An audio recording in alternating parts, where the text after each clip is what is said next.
Soccer free kick by Matt Cairn. Within skill performance, the phases include the cocking phase, acceleration and swing phase, ball contact, and follow-through. In the first phase, as a cocking phase, the hip is maximally extended during the backswing, along with knee inflection. Glutes and hamstrings fire to extend hip and cause flexion at the knee.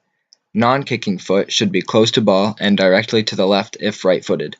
Plant foot should be pointed at target. In the second phase, as the acceleration swing, this phase, hip rotation provides generation of maximal acceleration and the transferal of power through the extending knee. The stretch reflex activates the quads, specifically rectus femoris. In the third phase, as ball contact, overall quality of the kick is determined by how well the foot makes contact with the ball. A higher speed produced by the stretch reflex prior to the impact of the ball for optimal technique should be ideally hit towards the distal end of the foot where involuntary plantar flexion is caused. Overall, the result can be impacted by where the ball has been hit, rigidity of player limbs, footwear, and quality of ball. In the fourth phase, the follow-through of the kick is essential to maintaining longer contact with the ball and to avoid any injury. Attaining a longer foot-to-ball contact time will ensure for the maximal transfer of energy into the ball, resulting in increased levels of velocity as the kicking leg remains extended while following through. The athlete then should land on the same kicking leg.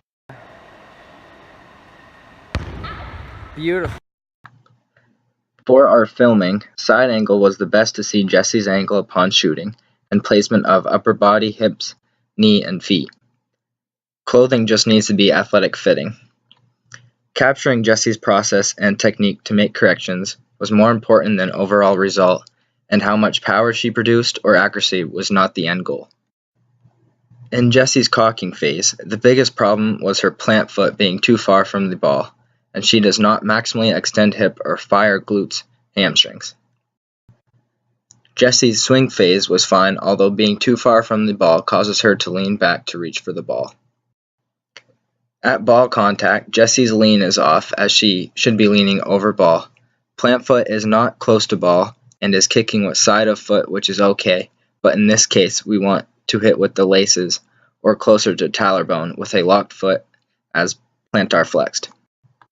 In Jesse's follow-through, her balance is off due to wearing socks and does not land on shooting foot. Jessie has a few corrections to make to get a successful kick. The first step is just overall placement such as plant foot and sequence of mechanics. We want a focus of leaning over the ball as well as keeping eyes on ball. Foot placement on ball. Follow-through needed corrections. Another simple correction was footwear. She did not have indoor shoes, so we just went no socks so she had grip and could maintain balance. In this first drill, the biggest tip was making sure plant foot is next to ball and just overall sequence of the swing. This next drill is just a progression from the previous, getting a step back. Now we take a few more steps back, trying to keep the same mechanics from the first drill. Now we can see here Jesse's dancing comes into play with the flail of her opposite arm, but overall just another progression.